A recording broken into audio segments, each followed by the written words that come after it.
6 December Magura সদরের এসিল্যাক office এবং মাগুরা জেলা রেজিস্ট্রার অফিসে অগ্নি সন্ত্রাসের ঘটনা ঘটে।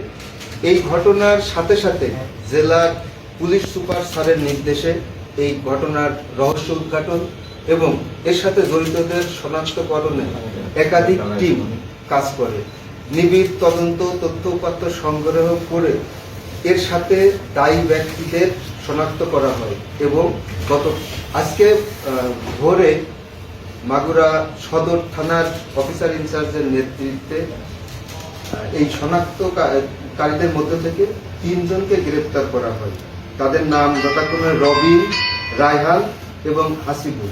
এরা ঘটনার সাথে প্রত্যক্ষভাবে জড়িত ছিল এবং এই টিমের আরো তাদের নিয়মিত কার্যক্রমের মধ্যে এটা ছিল যে তারা এই ধরনের নাশকতামূলক ঘটনা নিয়মিতই ঘটাবে এবং জেলার বিভিন্ন গুরুত্বপূর্ণ স্থাপনা সমূহে তারা এই অগ্নি সন্ত্রাস ঘটাবে।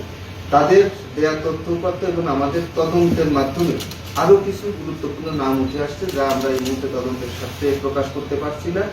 এই ঘটনার সাথে কারা নিবিড়ভাবে জড়িত, কারা মদত দান করেছে, কারা পরিকল্পনাকারী, কারা অর্থ দিচ্ছে, মাস্টার মাইন্ড কারা, তাদের সবাইকে আমরা চিহ্নিত করেছি এবং খুব দ্রুতই তাদেরকে গ্রেফতার করবো ইনশাল্লাহ।